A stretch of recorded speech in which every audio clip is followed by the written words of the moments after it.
الله سيدنا ومولانا محمد بن عبد الله وعلى آله وصحبه ومواله أما بعد. Hadirin jamaah yang dirahmati Allah Subhanahu wa taala, syukur alhamdulillah malam hari ini kita masih dipertemukan lagi oleh Allah Subhanahu wa taala. Malam hari ini kita akan melanjutkan pembahasan rukun iman sampai pada rukun iman yang kelima. Sebelum itu mari kita membaca surat Al-Fatihah sekali, kita rujukan untuk menulis kitab Kasmatus Saja, yaitu Syekh Muhammad Nawawi Al-Bantani, serta penulis matannya yaitu kitab Safinatun Najah Syekh Salim bin Sumer. Biridha'illahi ta'ala wa li syafa'ati Rasulillah sallallahu alaihi wasallam wa bi karamati awliyaillah wa li maqasidina Al-Fatihah. A'udzu billahi minasyaitonir rajim. Bismillahirrahmanirrahim. Alhamdulillahi rabbil alamin. Ar-Rahmanir Rahim. Maliki yaumiddin. Iyyaka na'budu wa iyyaka nasta'in. Ihdinas siratal mustaqim. Siratal ladzina an'amta 'alaihim ghairil maghdubi 'alaihim waladdallin. Amin. Bismillahirrahmanirrahim. Wa khamisuha utawi kang nomor 5 sangka rukun iman iku antuk mina yento ngimani sapa sira bil yaumil akhiri kelawan yaumil akhir dina kiamat, bi antasdiqa kelawan yento benerake sira biwujudihi kelawan wujude utawa anane yaumul akhir, wa bi jami'i ma lan kelawan sekabehane perkara sekabehane kejadian istamala kang mengku alaihi ing atase yaumul akhir. Istamala kang mengku apa yaumul akhir alaihi ing atase ma kal hasyri kaya anane hari kebangkitan sing kemudian dikumpulkan ning padang mahsyar, wal hisabi lan anane hisab perhitungan amal kebaikan manusia dan amal keburukannya, wal jazai lan dina pembalasan berditung terus dibalas nek sing akeh apike, wal jannati lan anane swarga, wan nari lan anane neraka. Jadi sing jenenge iman kelawan dina kiamah itu adalah membenarkan, meyakini bahwa hari kiamat itu akan terjadi, pasti akan terjadi, genah. Terus juga kita harus mengimani dengan macam-macam perkara, macam-macam urusan sing ana selama dina kiamah kuwi. Contohnya ana padang mahsyar, tempat dikumpulkannya manusia, jin dan malaikat setelah kiamat. Wal hisabi dan adanya yaumul hisab, hari perhitungan amal perbuatan manusia. Yang berikutnya adalah wal jazai, dan hari pembalasan setelah adanya yaumul hisab tadi.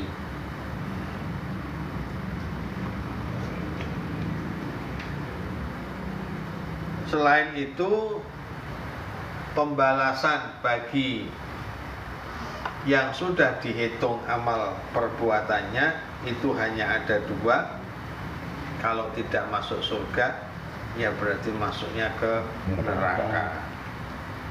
Nek ora swarga ya neraka, wis balesane ngono tok. Dadi ya ireng karo putih karo ireng, 2 warna itu. Bahkan dikatakan kalau hitam putih itu bukan warna ini, kondisinya jelas, hitam dan putih, putih dan hitam, ora ono sing abu-abu.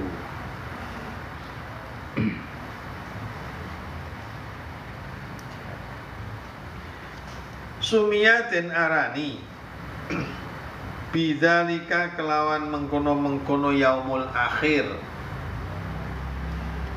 li'annahu krono sak temeni yaumul akhir iku la laila ora bakal ana wengi ba'dahu sakwise hari akhir, wala naharo lan ora ana awan.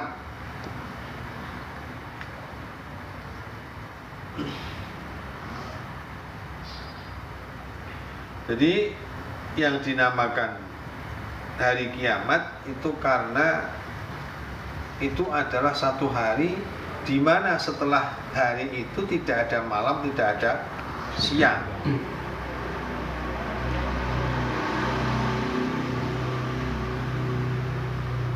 Ya wis dina akhir kuwi. Ndak arep ngarani awan karo bengi piye, wong wis mati kok. Pada saat hari kiamat kan semua mati.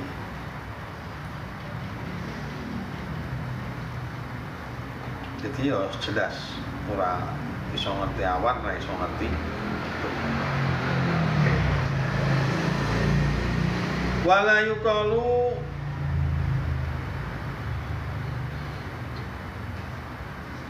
lan ora di ucapake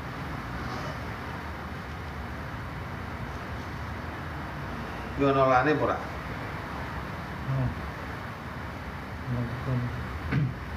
Sing nang fotokopinan nolane mboten? Wala yuqalu. Wala ya, ana ya. Iya. Yaumun yo iku dina bila takyidin kelawan tanpa batesan, illa 5 yakubuhu lailun au li annahu akhirul awqatil mahdudah. Wala yuqalu lan ora dingendikake, bukan disebut yaumun yaiku dina bila takyidin kelawan tanpa batasan.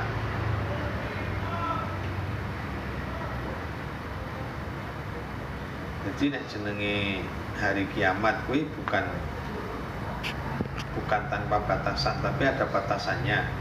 Meskipun batasannya bukan malam, bukan siang. Ila 5 kejaba maring barang yakubuhu kang ngiringi hu ing ma apa lailun wengi.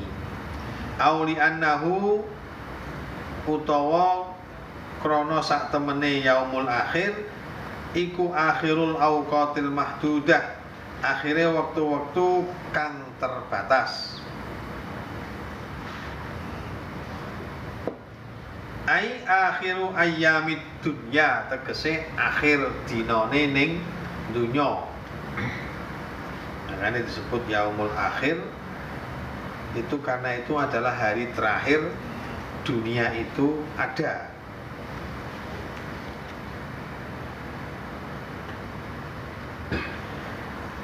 Falaisa ba'dahu mongko ora ana sakwise yaumul qiyamah, yaumul akhir apa yaumun dina akharu kang liya. Jadi nek wis yaumul akhir ki ya ning donya ora bakal ana dina meneh, masalahe donyane dhewe wis hancur.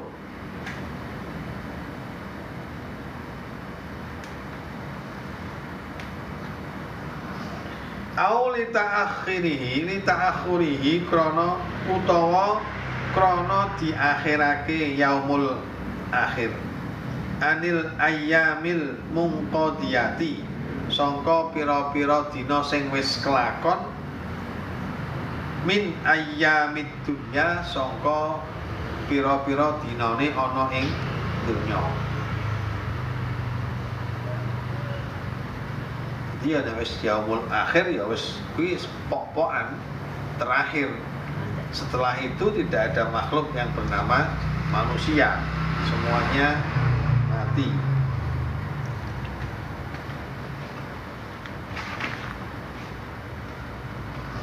Wa awaluhu utawi kawitane yaumul akhir iku minan nafkhatis saniyati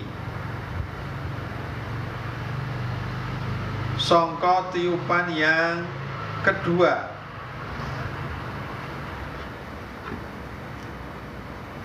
ilama tumekane maring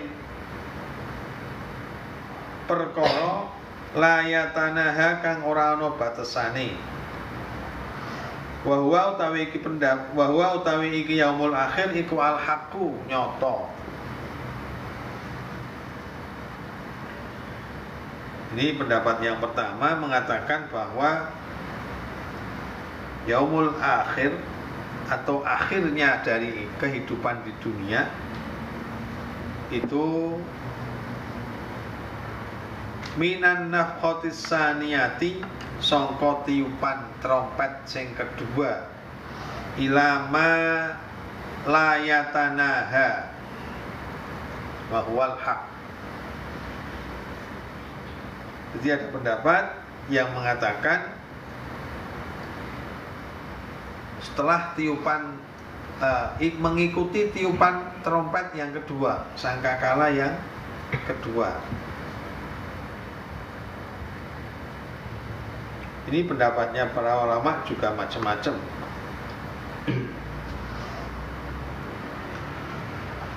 Ono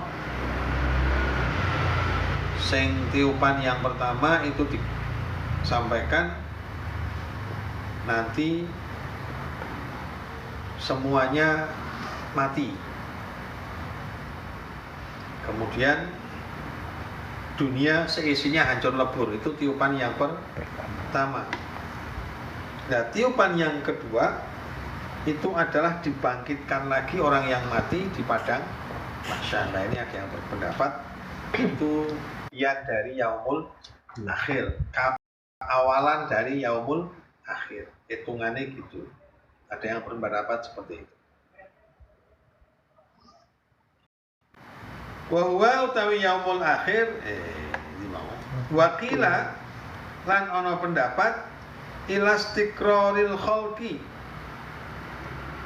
maring ditetepakene makhluk fiddaro ini ing dalem rong panggonan an jannati wan nari nek ora ning swarga ya ning neraka.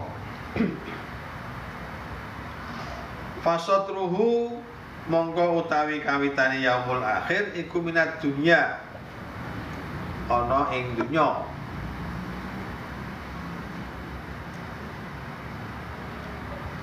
Wa akhiruhu utawi akhire iku ana minal akhirati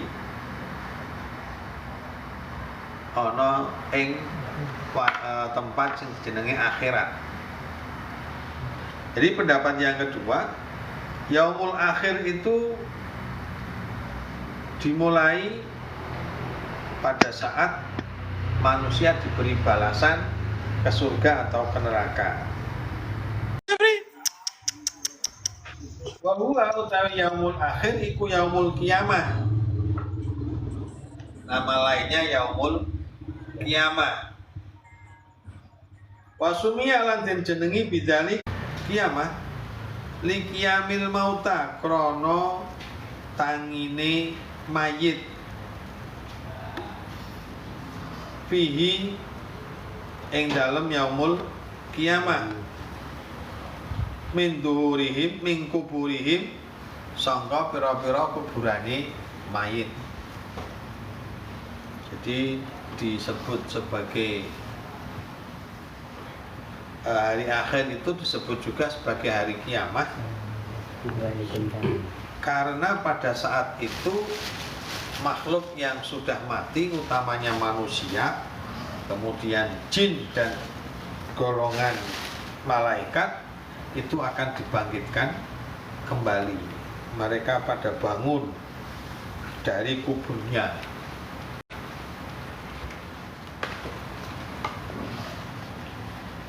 Wal qabru utawi kuburan iku minat dunia, termasuk bagian dari dunia dan masanya, masa dunia.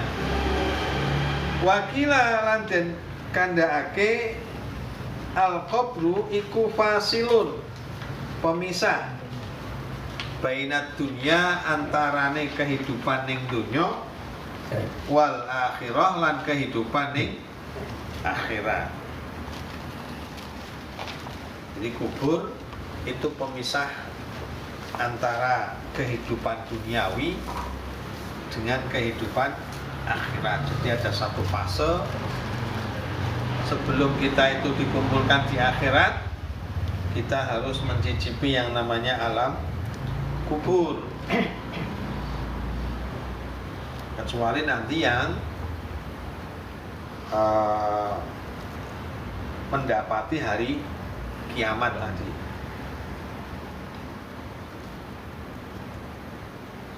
Wasumia walida lan krana iku yakuluna padha mata kang mati sapa man komat mongko wis kiamat, mongko wis terjadi apa kiamatuhu, kiamate wong sing mati mau. Ai as-sughra tegese kiamat kecil.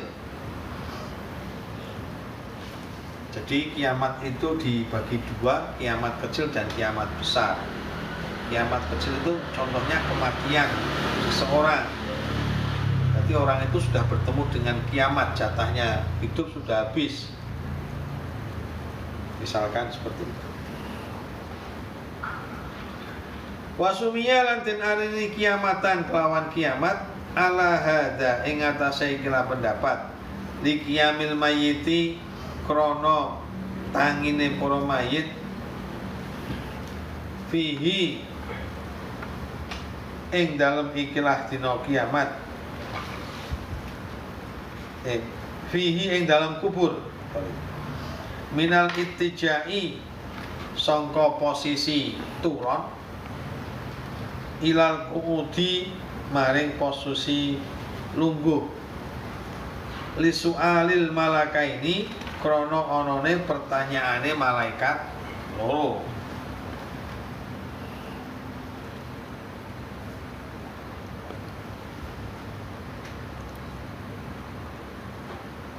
Jadi dijenengi kiamat itu karena bangkitnya mayit dari posisi tidur menjadi posisi duduk. Dari yang tadinya mayit itu tiduran, kemudian bangkit menjadi posisi duduk. Kalau di madrasah,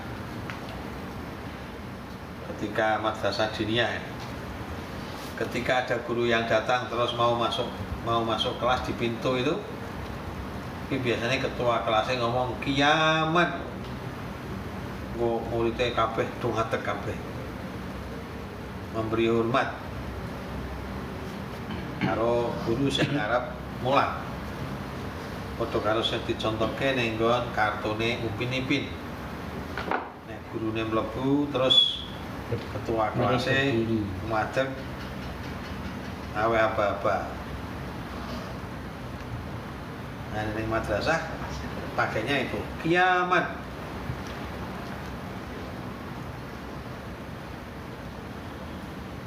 Itu artinya kita harus berdiri menghormati guru yang masuk. Setelah guru masuk, duduk, ada aba-aba lagi dari ketua kelas, jurusan, duduk semua. Suma monggo tumuli den breke apa al-qabru kuburan alaihi ing atase mayit fa asbaha monggo dadi nyrupani apa kuburan nyrupani kaya yaumal kiamatil kubra ing dina kiamat kubra. Wa qala Asy-Syamashari wis ngendika berpendapat sapa Imam Asy-Syamashari awaluhu utawi kawitane yaumul akhir iku min waktil hasyri sangka wektune dikumpulke ning padang mahsyar ilama tumuli maring ketentuan utawa waktu layatanaha kang ora ana pungkasane. Jadi nek menurut Imam Asy-Syamashari yang disebut hari akhir itu adalah pas waktul hasyri dikumpulke ning padang mahsyar. Itu menurut Imam Asy-Syamashari itu adalah permulaan dari yaumul akhir atau hari tempat di mana manusia dikumpulkan setelah meninggal. Min waktil hasyri ila ma la yatanaha tumuli maring bates kang ora ana pungkasane. Tapi nek kawitane ya kuwi nek menurut Imam Asy-Syamashari kawitane begitu manusia sudah dibangkitkan kembali itu adalah permulaan dari hari kiamat. Kalau kita yang au ila ayat kula utawa maring ing yen to mlebu sapa ahlul jannati ahli swarga al jannata ing swarga wa ahlun nari ahli neraka annara mlebu ing neraka. Ana meneh sing ngendikake nek yaumul akhir itu dimulai ketika manusia sudah diberi balasan oleh Allah, yaitu surga dan neraka. Itu baru dimulai yang namanya yaumul akhir. Itu pendapat para ulama. Wa miqdaruhu utawi ukurane dina kiamat binisbati kang den sandarake ilal kufari maring wong-wong kafir iku khamsuna 50 apane alfasanatin tauni 50.000 tahun li syiddati ahwalihi krana abote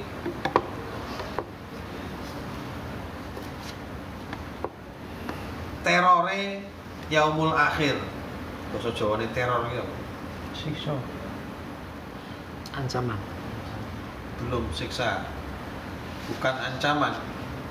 Kejadiannya pada saat hari akhir itu menakutkan kayak gitu loh. Jadi nek nenggon Al-Qari'ah itu kan manusia diibaratkan seperti laron. Kemudian gunung-gunung itu diterbangkan seperti bulu atau wulu, kan kayak gitu. Itu kan menakutkan. Kemudian gunung-gunung itu semua kayak gitu, berarti gunungnya kan ya meletus kabeh kan kayak gitu. Itu namanya ahwal. Jadi ahwal itu kondisi yang sangat tidak menyenangkan, kondisi yang menakutkan. Makanya dongane awake dhewe iki nek nggon ya Rabbi bil Mustofa kae Maulaya salli wa sallim ta'iman abada ala habibika khairil khalqi kullihimi huwaladzi turja syafa'atuhu likulli haulin minal ahwali. Jadi kita itu meminta pertolongan kepada Nabi Muhammad, syafaat Nabi Muhammad dari setiap haulin minal ahwal,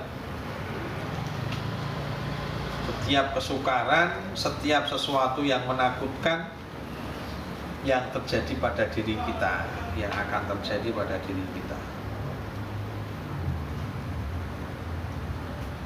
Jadi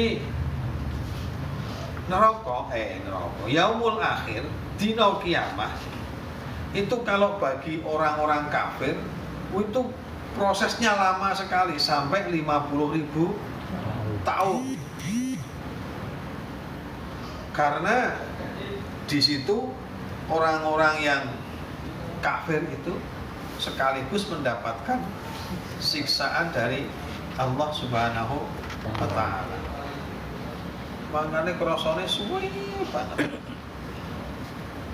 Beda nek kanggone wong mukmin. Kanggone wong mukmin wa huwa utawi yaumul akhir iku akhafu luweh ringan, luweh cepet min sholatin maktubatin tinimbang sholat fardu di dunia ing dalem kehidupan dunia binisbati kelawan den nisbatake ilal mukmini maring wong mukmin as-sholihi kang saleh. Jadi nek kanggone wong mukmin sing saleh dina kiamat ki yo cepet, luwih cepet timbang salat fardu. Salat fardu ki paling akeh 4 rakaat, zuhur, asar, isya. 4 rakaat kuwi nek salat dhewe kuwi ndak ngantek 10 menit. Berarti dina kiamat iki nek kanggone wong sing mukmin sing saleh, muga awake dhewe katut ya. Kuwi ku sedilu banget. Ya mung gedek ngono tok wis. Awake dhewe mati maksudnya. Misale awake dhewe menang. Tapi muga-muga ora menang. Udah gedek awake dhewe terus dicabut nyawanya oleh Allah. Tapi kanggone wong kafir yo ngrasake susahnya ketika itu. Jadi mungkin mereka jadi pengungsi, mengalami masa gelap gulita dan sebagainya. Ya wis pokoknya yang susah-susah.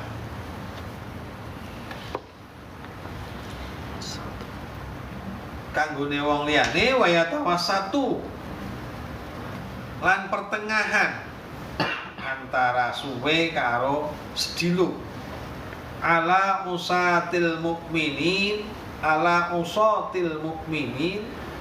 kanggone wong mukmin sing gelem maksiat.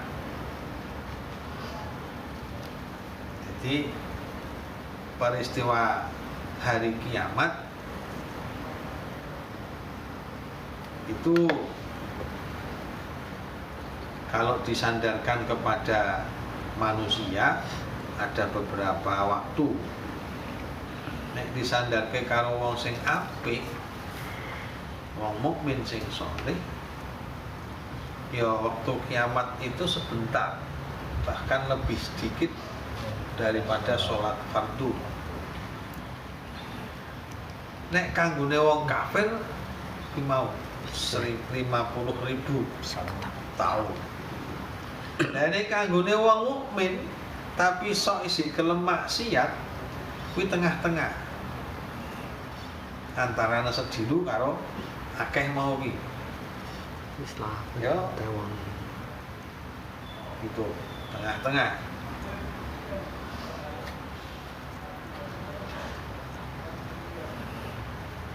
Wakila lan den kandhakake yaumul kiamati utawi dina kiamat fihi ing dalem yaum apa khamsuna mautinan, 50 tempat yang dia tinggali. Kullu mautinin, tiap-tiap saben-saben mautin, alfa sanatin, 1000 tahun. Jadi ada pendapat hari kiamat itu ada di 50 titik. Nah, kejadiannya nanti ada di 50 tempat sedunia ini. Kullu mautinin, setiap saben-saben tempat yang di situ terjadi kiamat, alfa sanatin, ono 1000 tahun. Jadi misalnya ada 50 tempat. Nah, setiap tempat itu mengalami kiamat selama 1000 tahun. Itu ada yang berpendapat seperti itu. Jadi ya meh padha karo sing 50.000 tahun tadi. Nas'alullah ta'ala, dedonga nyuwun sapa kita Allah ta'ala ing Gusti Allah ta'ala ayu khafifahu ing yen tong ngringanake sapa Allah alaina ing atase kita bimanihi kelawan kemuliaane Gusti Allah wa fadlihi lan keberkahane Gusti Allah. Hakahu wis nyeritakake sapa As-Suhaimi wal Fashani, Imam Suhaimi lan Imam Fashani. Jadi waktu proses terjadinya kiamat itu juga yang merasakan berbeda-beda. Seperti nanti ketika dikumpulkan di padang mahsyar itu juga kondisinya berbeda-beda. Ada yang jalan tegap seperti biasa kita hidup itu, ya. Tapi ada yang melakukannya wis aras-arasen.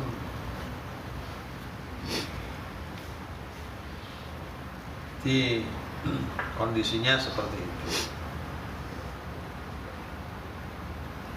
Bimanihi wa fadlihi, maka di sini kita berdoa kepada Allah Subhanahu wa taala supaya kita diringankan nek iso njaluke ora menangi dina kiamat. Karena proses sebelum hari kiamat itu kan ada Dajjal, ada Ya'juj Ma'juj. Itu yang bikin kadang-kadang kita tidak merasa tidak yakin dengan kemampuan kita bisa menolak mereka. Karena Dajjal itu rayuannya nyata. Dajjal itu bisa kemampuan untuk mewujudkan apa yang kita inginkan. Mbuh asale Dajjal kuwi sugih utawa mbuh besok Dajjal kuwi ternyata orang yang ahli sihir, kita nggak tahu. Jadi yang jelas Dajjal itu kalau dalam kitab-kitab kuno itu dikatakan apa yang kita minta dia bisa memenuhi dan waktunya nggak lama. Kan yomeh hampir menyerupai dengan Tuhan kita kan, Allah Subhanahu wa taala. Nah, itu entah karena dia itu sangat kaya atau pakai ilmu ketok magic, Bu.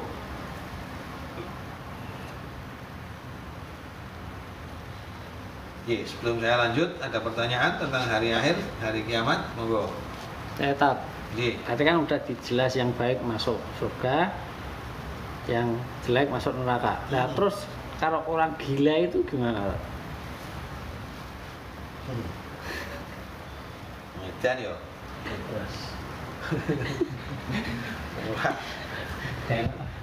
Orang mau gawean mikir wong edan.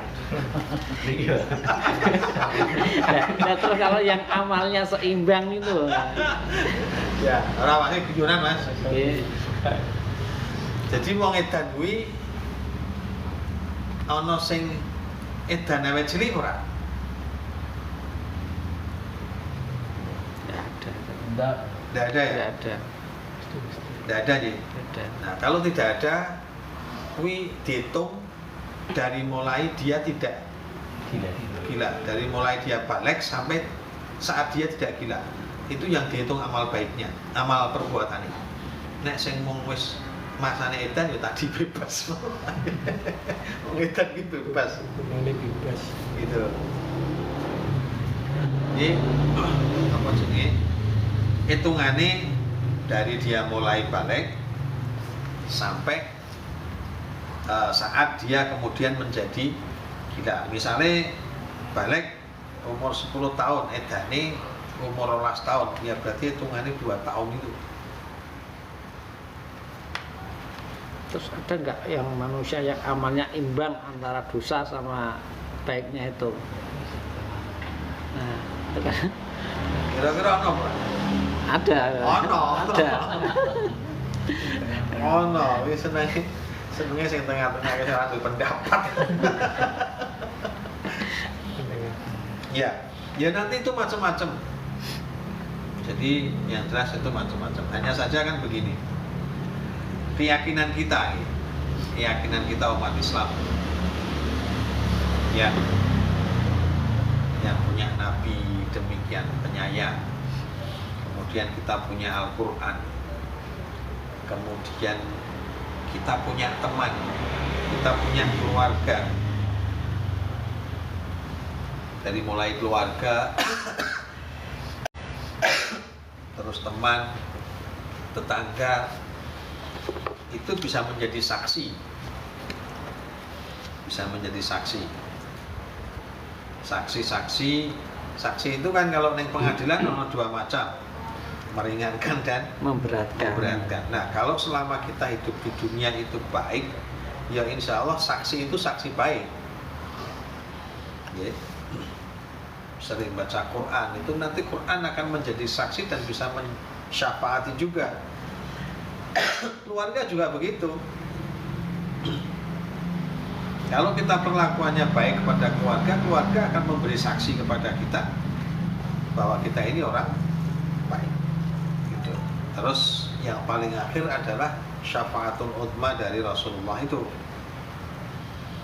Jadi jangankan yang timbangan amal baiknya itu seimbang, sing LL akeh wae insyaallah itu masih mendapatkan syafaat, bisa mendapatkan syafaat entah dari siapa nantinya, tapi yang jelas dari Nabi Muhammad itu pasti akan memberikan, dan itu bisa nanti menjadi amal kebaikannya lebih banyak.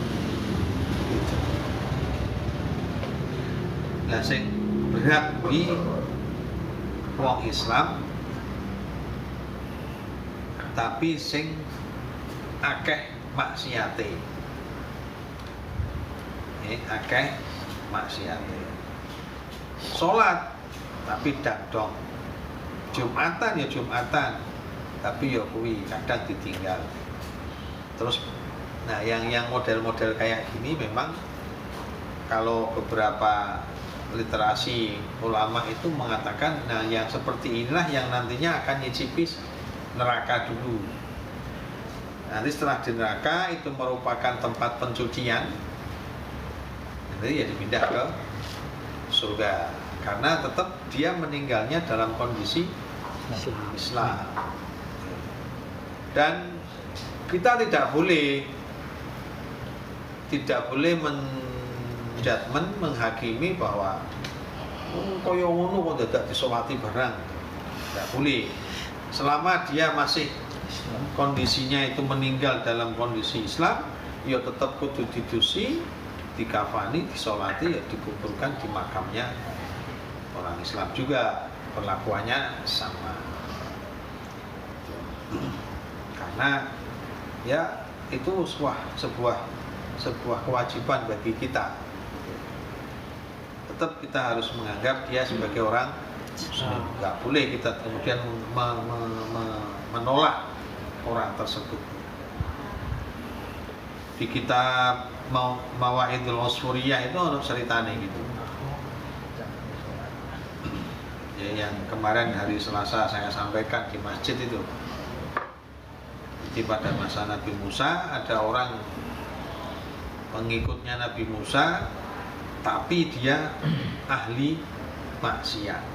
Bahkan sampai orang kampungnya itu nggak mau ngurusi jenazahnya, saking gedeke ya. Wes ogah pokoknya wong kuwi.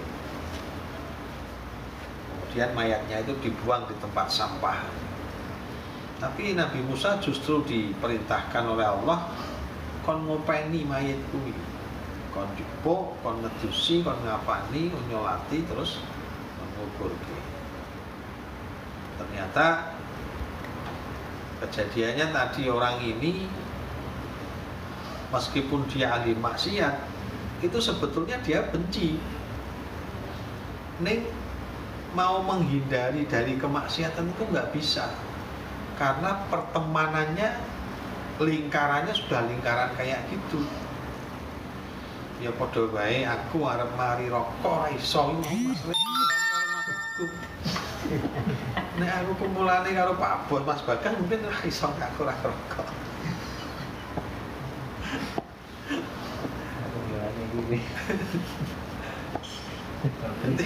Itu Nabi Musa kan protes. Ya Allah, lah wong iki kuwi wong elek, wong kampung wis do ngomong kabeh iki wong elek. Tapi ngopo aku kudu kaya ngono? Dijawab Gusti Allah, bener. Nek kuwi wong elek iki iya. Tapi ketika dia mau mati, dia menyampaikan tadi. Yang pertama, saya itu tidak bisa lepas dari maksiat karena lingkaran saya nggak bisa mengendalikan hawa nafsu, saya juga tidak bisa mengendalikan godaan setan, ditambah lingkungan saya, teman-teman saya adalah teman-teman yang buruk. Padahal aslinya aku benci perbuatan maksiat. Yang kedua,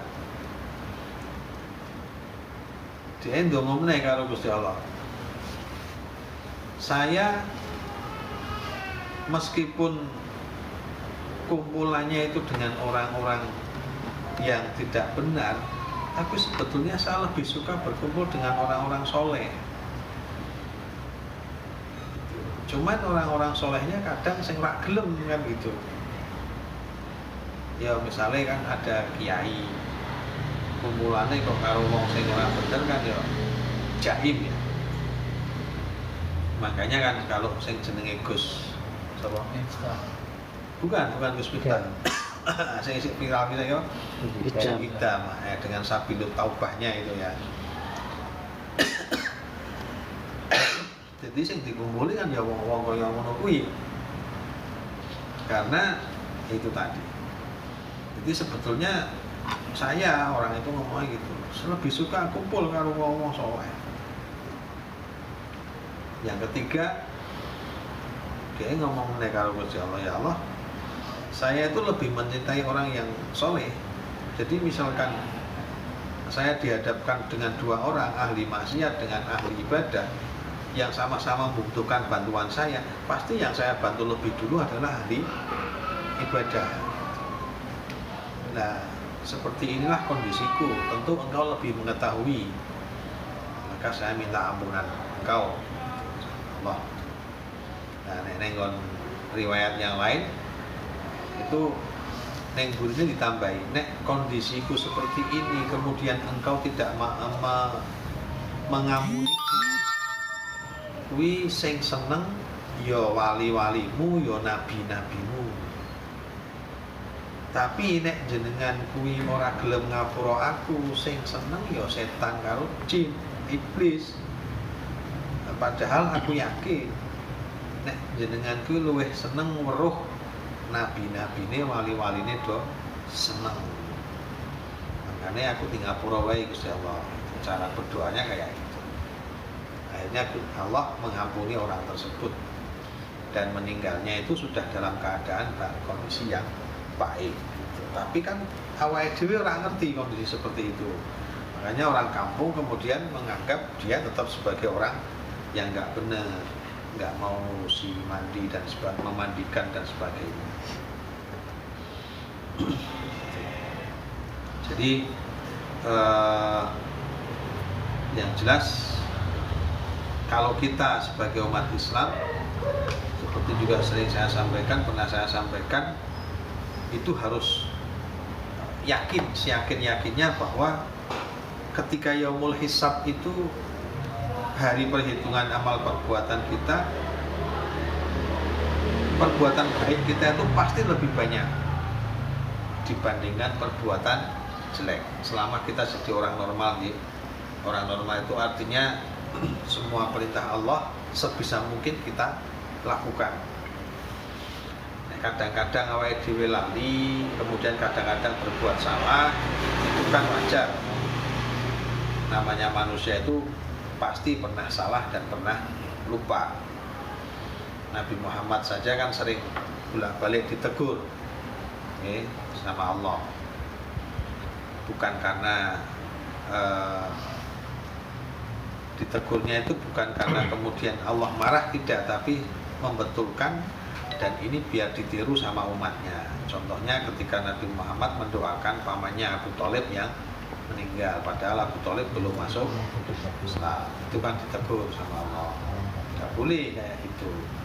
Kemudian teguran yang berikutnya itu ketika Nabi Muhammad sedang didatangi pejabat-pejabat Quraisy, juga pejabat dari bangsa lain yang pada saat itu ingin bertanya tentang Islam. Nah, Nabi Muhammad kan berpikirnya ini aku harus promosi Islam sekalian kan gitu. Tapi pada saat itu ada seorang penduduk desa buta yang datang kepada Nabi Muhammad ingin bertanya tentang agama Islam juga. Tapi karena dia orang desa, Nabi Muhammad agak mengesampingkan. Nah, ini kan kemudian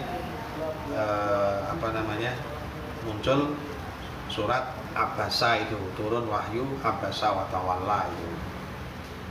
Ini kan teguran Allah terhadap Nabi Muhammad untuk tidak membeda-bedakan manusia. Nek podo-podo butuhi, ya harus semuanya harus disambut dengan baik, jangan dibeda-bedakan. Dia orang desa buta lagi kan itu. Abasa wa tawalla anja'ahul a'ma kan itu. Abasa, abasawi, apa jenis senyum, tapi senyumnya senyum ngeremehke gitu. Mesem tapi ngeremehke. Apa jenis? Terus abasa wa tawalla, melengos Nabi Muhammad. Jadi ketika orang itu datang, wajahnya Nabi Muhammad itu sudah kecut gitu ya, sudah nggak enak, melengos. Nah, itu ditegur sama Allah. Jadi bukan berarti itu mengurangi kemaksuman Nabi Muhammad, bukan. Nabi Muhammad itu manusia yang maksum. Jelas dia tidak mungkin melakukan perbuatan yang membuat dia jadi orang yang berdosa atau maksiat kepada Allah. Tapi yang namanya manusia kan wajar kalau seperti itu ya.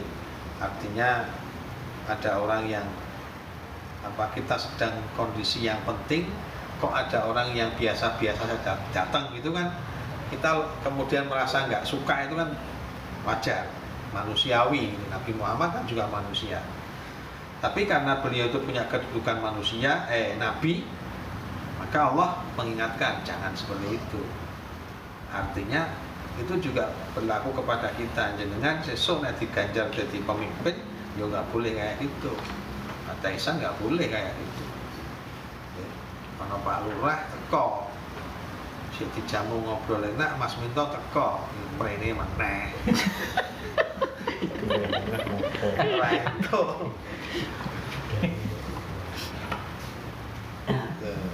Tetap harus dilayani karena Pak Taisan adalah seorang pemimpin kan. Jadi gitu Mas Bagas ya. Jadi tetap kalau tadi yang pertama orang gila itu yang dihitung adalah pada saat dia mulai balik sampai dia tidak batas, dia tidak gila. Ketika dia gila ya lepas. Meskipun kadang-kadang wong edan kuwi ya kadang cok nyambung ya. Tapi itu tidak dihitung sebagai orang yang sehat. Kadang-kadang wong edan kan nek dijak ngobrol kan iso nyambung. Sebagian, Pak. Nggih. Nggih. Tapi itu tetap dihukumi dia sebagai orang enggak, Tapi karena banyak yang nyambungnya enggak kan ora suwe, ora terus. Biasanya nyambung ini jak ngobrol karo kayak utuh. kayak rokok. Nyambung. Nah, itu. Nah, kemudian untuk amal kebaikan tadi, ketika orang yang amal ada nggak yang amalnya seimbang? Oh no, sing luweh. Wong Islam amal baik luweh sithik itu juga banyak.